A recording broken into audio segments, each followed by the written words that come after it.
Vamos lá. Meu nome é Marcelo Luiz Baraldi, eu trabalho com audiovisual, fotografia e cinema e eu estou na Avenida Tancredo Neves, na Vila São Vicente, em Paranavaí, certo?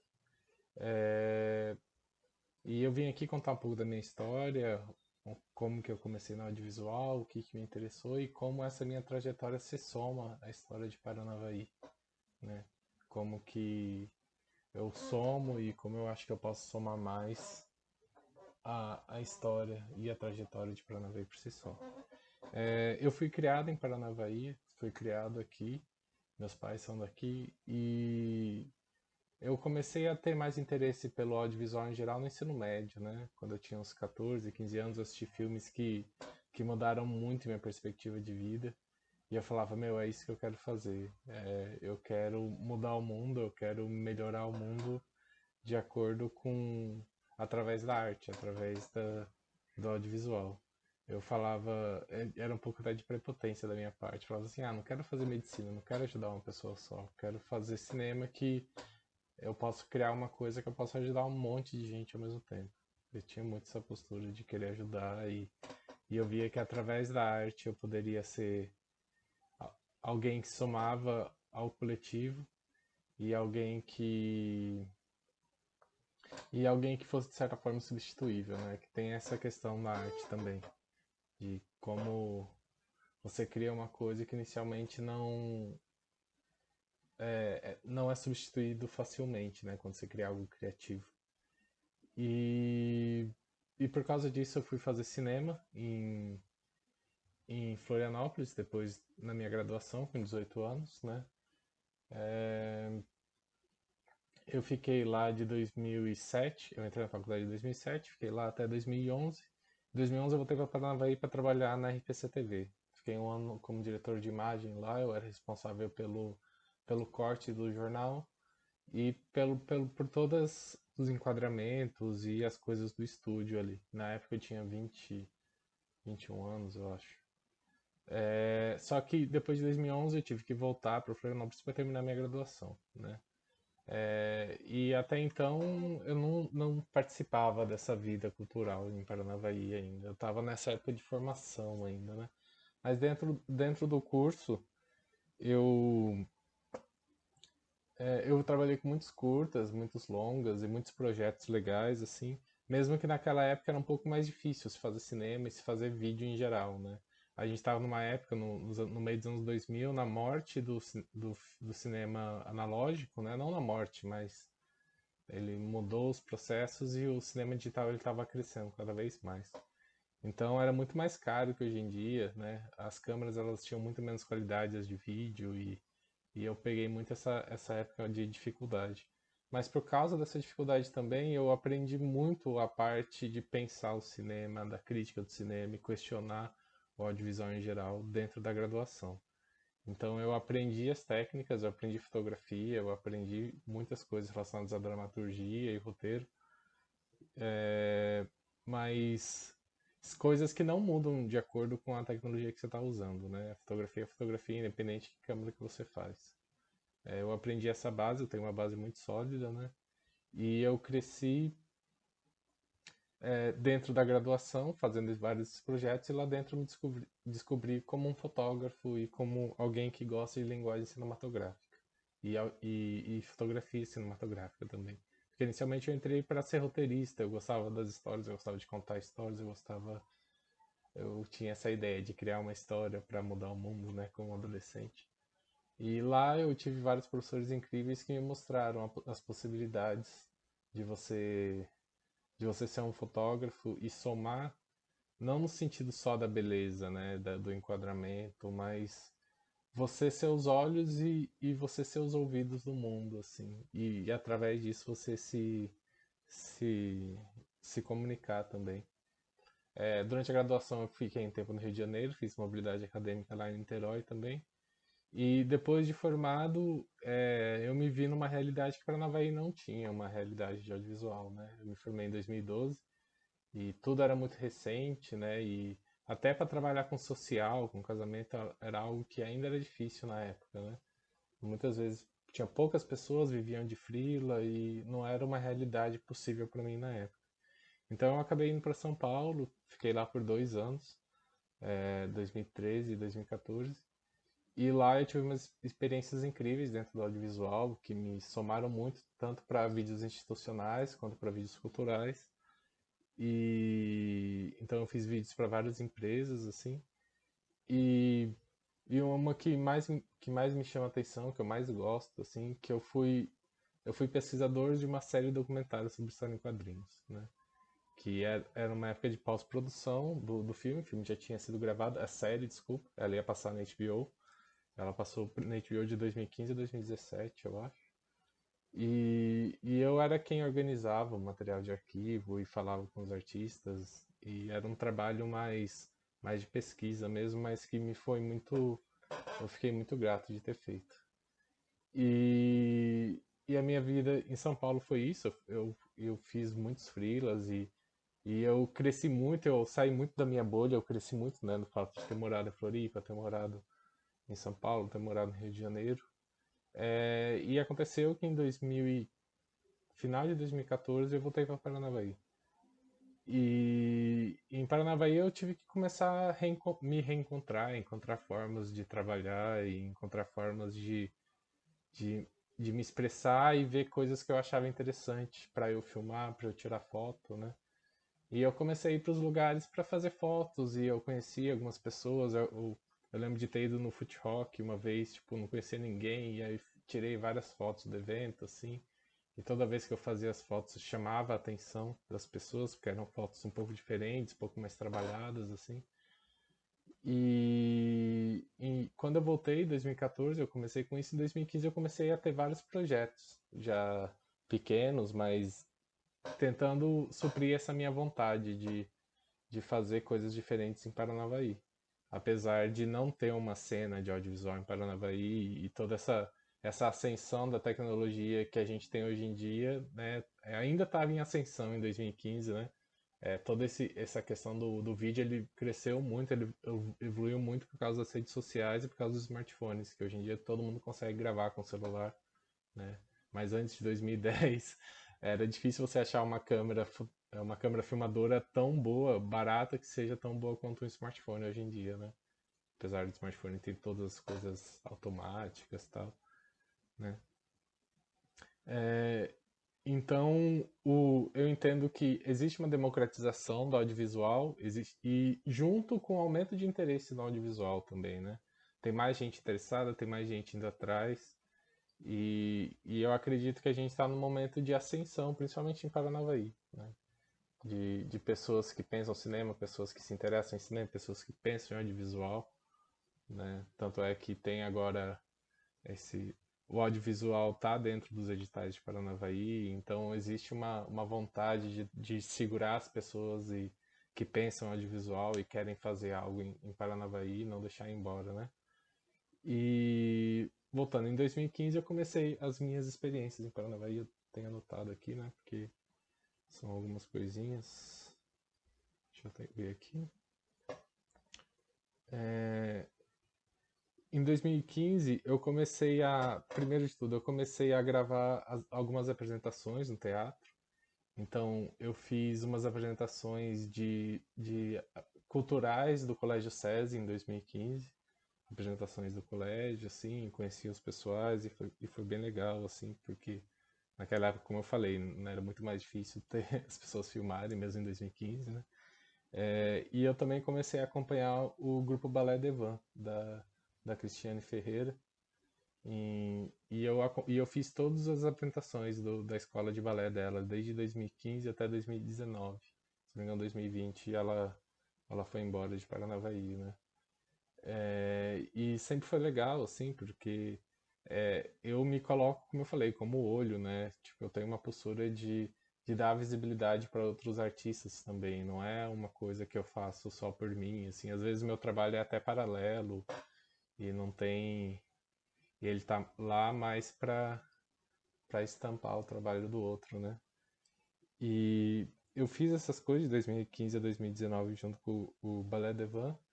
E eu também tenho amigos que eu acabei fazendo tanto fotografias quanto vídeos pro grupo Varanda, que é um grupo de dança é menos clássico, eu esqueci o termo.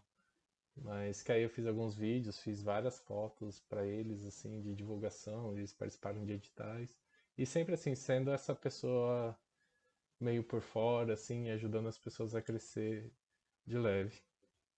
Em 2015 mesmo, quando eu voltei para Paranavaí, eu lembro que estava rolando o Som na Praça, que era um projeto de democratização do espaço público já, né, na época, em que alguns artistas iam para a Praça dos Pioneiros e tocavam lá e faziam um som. E eu achava esse projeto legal, assim, e eu falei, meu, vou lá, vou gravar. E eu comecei a gravar esse som na praça, assim, e para conhecer pessoas também, né? Porque eu fiquei muito tempo fora de Paranavaí, então eu não conhecia muita gente ainda. E eu comecei a filmar e foi um projeto super legal de ter feito, assim, tá no YouTube até hoje, tá nos links que eu mandei. E, e nisso eu conheci também o Marquinhos, né? E uma coisa interessante sobre o Marquinhos é que eu sempre tive um interesse em fazer um trabalho que valorizasse o som autoral, né? Em São Paulo eu tinha um pouco isso. Hoje em dia eu tenho projetos fora de Paranavaí que eu também valorizo bandas autorais. Mas na época, em 2015, eu tinha isso. Eu falei, meu, eu quero encontrar bandas legais em Paranavaí, pessoas que têm dificuldade de arrumar espaço, porque é muito difícil você tocar em barzinho com som autoral, né? E ajudar essas pessoas a crescerem, né? E aí eu fiz esses vídeos pro Marquinhos e naquela época eu encontrei uma banda chamada Multa Poccioni, que é do Juninho, baterista, que na época tinha o Greg, o irmão dele, que se não me engano hoje em dia não estão em Paranavaí.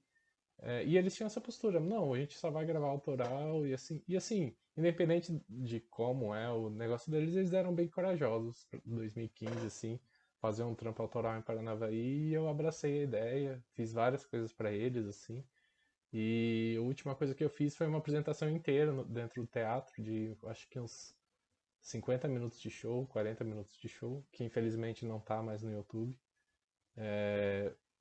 Mas que foi mais uma dessas apresentações e pessoas que eu tentei ajudar e dar voz dentro do cenário, né? Em São Paulo eu já fazia muito trabalho voluntário, de acompanhar ONGs e ser fotógrafo de ONGs, assim. E em Paranavaí eu encontrei o paralelo no Médicos do Humor, que era uma ONG que eu via que tinha um trabalho legal e que eles evoluíram muito e que era organizado, assim, de acordo com o possível. E eu comecei a acompanhar eles fazendo fotos e sempre que eles iam para alguns assim, iam para alguns lugares diferentes, assim, eu tirava fotos para ajudar a colocar nas redes sociais, a ajudar a valorizar, a chamar a atenção. E eu comecei a virar seu fotógrafo oficial deles e eu comecei a fazer vídeos também deles. Até que em 2017 ou 2018, eu não tenho certeza absoluta, eu fiz um documentário sobre 10 anos do projeto deles. Que aí eu filmei, entrevistei várias pessoas, tanto pessoas do Rotary, pessoas de Paranavaí inteiro, a respeito do crescimento do projeto, das parcerias, de como ela afeta as pessoas, várias pessoas dentro da Santa Casa. E foi um projeto bem legal, assim, porque foi um documentário, não foi um jornalismo. Então tem todo um aspecto lúdico dentro do vídeo, que eu achei muito interessante. E só para pôr um adendo, em 2015, 2016, uma das coisas que eu trabalhava também, que aí era uma questão mais comercial, eu era o cinegrafista da prefeitura.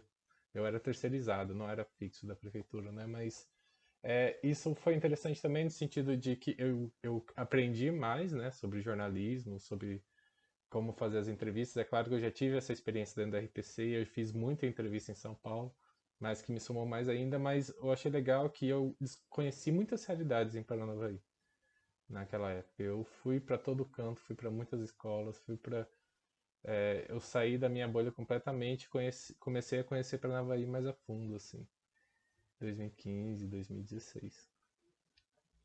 E por que eu falei isso? É...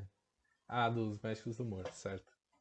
E junto com os Médicos do Humor eu fiz esse documentário, a gente fez uma, uma apresentação de estreia que foi ali do lado do Sesc, é um Rotary lá, né? E eu lembro que foi casa cheia e a gente teve uma recepção muito, muito, muito boa.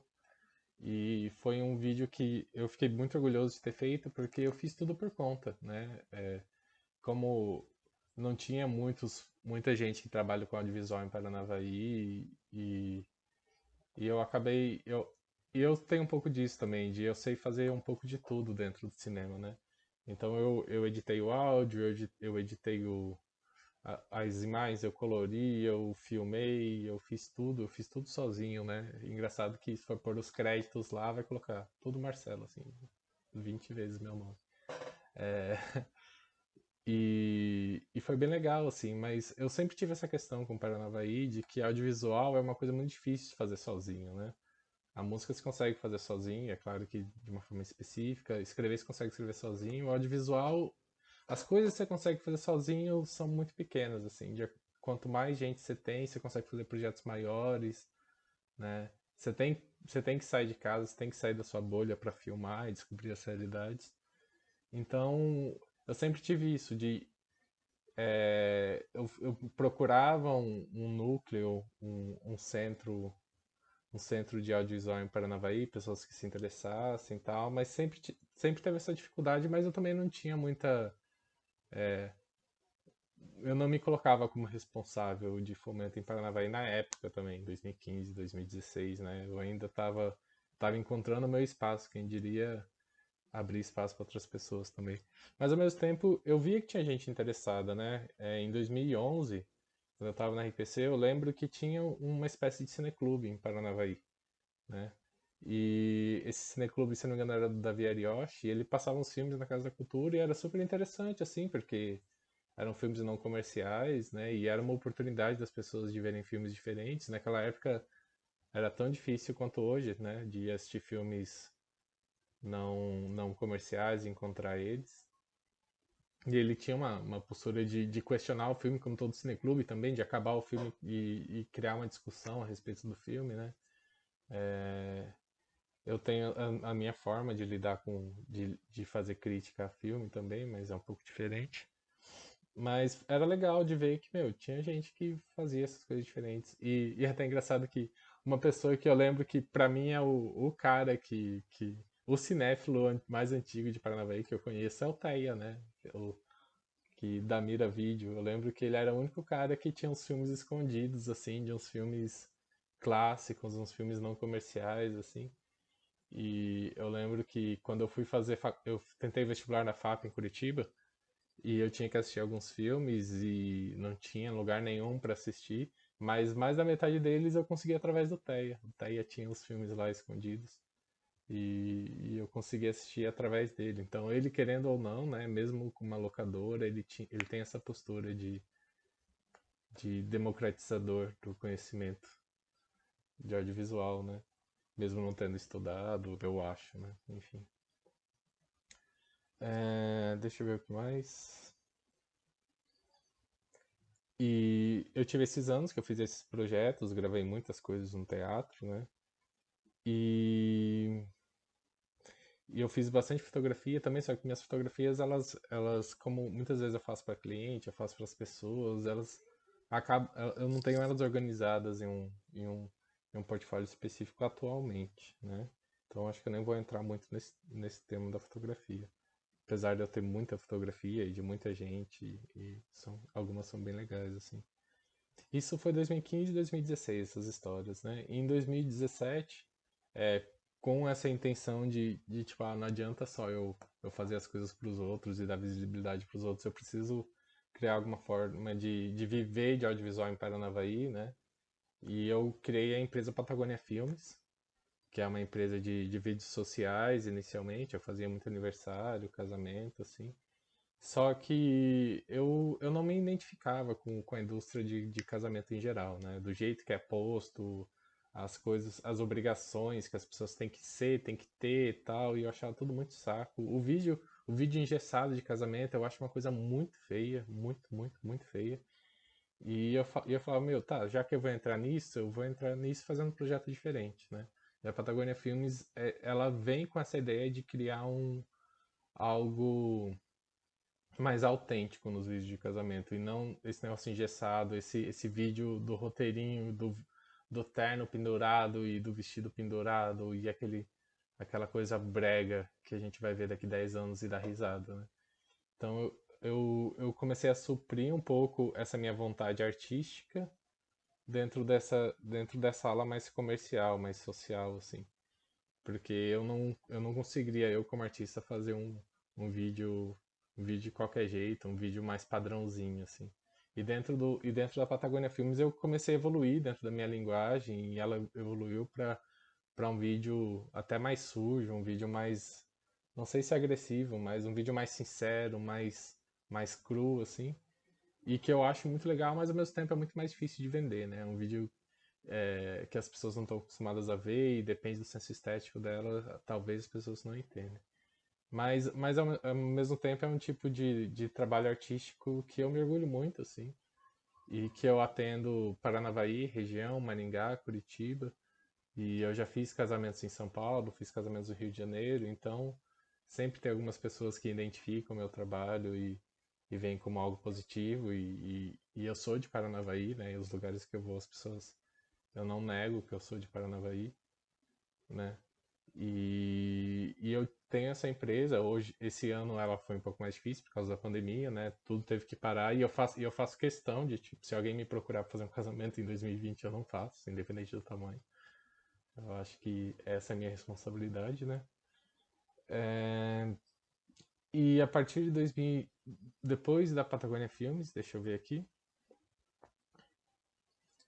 Ah, aí o que tem mais importante, além das coisas que eu já citei, eu me descobri como alguém que tem interesse em ajudar o fomento audiovisual, né? Não, tipo, como eu falei, não se faz audiovisual sozinho, não se filma sozinho, não tem como você filmar e atuar ao mesmo tempo e criar coisas pensantes sozinho. Eu me vi na oportunidade de começar a dar aula, né? Eu já tinha muito mais experiência, já tinha muito mais vivência e estudado muito. E a primeira vez que eu dei aula foi em 2017 ou 2018, na Faculdade de Eficácia em Maringá, né? Eu tenho um curso de produção audiovisual lá e eu estava dando matéria de linguagem cinematográfica, que ao mesmo tempo que tinha muitos técnicos em Maringá, né? A gente, eu sou formado em marketing, eu trabalho com audiovisual, tal, mas não tinha ninguém formado em cinema. Cinema é uma graduação muito rara na área, né? E linguagem cinematográfica é uma coisa muito específica do cinema, né? E era uma coisa que eu era um dos poucos que tinha mais domínio, não só em Paranavaí como em Maringá também, né? E apesar de eu não ter uma pós-graduação, apesar de eu não ter uma pós-graduação, eles me chamaram para dar uma aula nessa graduação. E nisso eu comecei a estudar mais e me interessar cada vez mais por dar aula e eu vi como o mundo estava mudando em relação ao audiovisual e crescendo e como que a gente estava acompanhando. Mas eu me vi não só como um produtor, mas como um agitador de audiovisual, de instigar as pessoas a pensarem em audiovisual e quererem fazer projetos e quererem crescer também, né? E eu dei essa aula que foi super legal e eu comecei a pensar formas de como eu poderia dar mais aulas, como que eu poderia agregar mais ainda isso. Até que em 2018 saiu o edital de fomento de cultura de Paranavaí e que contemplava audiovisual, né? E eu entrei como dando uma aula de cinema introdutório, né? Que eu passei por várias. Eu passei meio que por cima de tudo, um pouco de som, um pouco de fotografia, um pouco de roteiro, um pouco de linguagem, mas tudo apresentando e vendo que as coisas não são tão simples quando as pessoas pensam, né? Para tirar as pessoas daquele pensamento padrão que as pessoas têm, que achar que as coisas não são pensadas, porque no cinema tem muito isso, de que tudo é pensado, tudo é decidido, né? Principalmente um cinema grande, né? Onde as coisas custam muito dinheiro, todo enquadramento, todo plano importa, e todo enquadramento alguém colocou lá pensando em alguma, em uma significância. Então eu tentei passar muito isso nas minhas aulas, né? E foi uma experiência incrível esse projeto que eu dei aula em Paranavaí, apesar de ter sido poucos alunos. Muita gente se inscreveu, mas como era gratuito, no final das contas as pessoas arrumavam outras coisas, né? E não tinham responsabilidade em relação a isso. Mas quem foi, tipo, a gente teve uma experiência muito incrível, assim, tipo, eu tive um feedback muito bom. E as pessoas criaram os curtas-metragens deles dentro do projeto, né? E a gente teve uma apresentação dos filmes lá na biblioteca e foi super legal, assim, tantas pessoas de fora que assistiram, quanto os próprios alunos de verem o filme numa tela grande, assim, e assistir. E foi muito gratificante para mim e eu acabei me descobrindo como, além de um agitador audiovisual, tipo alguém que gosta de dar aula, alguém que gosta de passar as coisas que eu aprendi. Porque isso é muito importante, você dá valor para a coisa no momento que você começa a entender como ela funciona, né? Às vezes você abstrai demais alguns trabalhos, você não entende a importância porque você tem pouco conhecimento, né? Então, para eu brigar um pouco com essa desvalorização que o audiovisual tem, muitas vezes, uma das principais formas é ensinar audiovisual e mostrar, gente, tipo, olha que legal, todo mundo pode fazer, ele é democrático, muito mais democrático hoje em dia do que quando eu comecei, né? Mas ao mesmo tempo, meu, dá pra você pensar muita coisa em cima, dá pra você criar muita coisa em cima, dá pra você dizer muita coisa em cima. Então, eu me vi como alguém que tem muito interesse em dar aula, né? Apesar de eu achar dar aula muito difícil, mas é porque eu fico preparando a aula, eu fico ansioso. Mas é algo que eu gostei muito de fazer e que eu tenho intenção de fazer de novo. É, eu dei aula de novo na Faculdade Eficaz em 2020, nesse ano agora de novo, só que eu dei à distância por causa da pandemia, né? E eu escrevi um e-book também, escrevi 60 páginas sobre linguagem cinematográfica para eles, assim, para ter conteúdo. Eu fui professor conteudista também da linguagem do curso. Só que eu tenho interesse de voltar a dar aula em Paranavaí também, né? Só que aí eu tô decidindo como é que eu vou fazer ano que vem. Se eu vou fazer isso através de editais ou através de coisas dentro da prefeitura, ou eu vou fazer terceirizado, algo por fora mesmo, vejo se alguém tem interesse e cobro um valor de inscrição e de mensalidade. Mas aí isso são projetos que eu tenho em mente ainda. E o que tem aqui mais daqui pra frente também, eu tô vendo que tá havendo uma movimentação muito maior de audiovisual em Paranavaí, né? Que antes eu tinha essa sensação de que eu era muito sozinho e tinha alguns gatos pingados que pensavam cinema, mas hoje em dia eu vejo que tá crescendo muito, né? Agora tá se organizando um núcleo de cinema através do Edson, da Luciana Guedes, o pessoal que tá querendo fazer curtas-metragens em Paranavaí, eu tô inserido. E eu acredito que vão ser projetos muito legais que a gente vai fazer daqui pra frente. E eu vejo que eu não tô mais sozinho, né? Finalmente, depois de muito tempo. E que a gente começa a criar projetos legais e crescer no momento em que a gente começa a discutir, ter essas trocas de ideia. E que eu possa passar um pouco dessa minha experiência, um pouco dessa minha formação, um pouco desse meu conhecimento técnico para as pessoas também, né? Porque mesmo na parte técnica, tipo, precisa de várias pessoas para fazer as coisas ao mesmo tempo, né? Então, é isso que eu quero daqui para frente. Eu quero fazer parte desses projetos em Paranavaí. Eu quero continuar dando aula em Paranavaí, como eu dei em 2018, e fazer a cidade crescer com o fomento audiovisual, fazer as pessoas pensar no audiovisual e ajudar as pessoas também, como eu falei, a encontrar a sua voz e dar visibilidade para esses projetos e pessoas que acreditam. E é isso.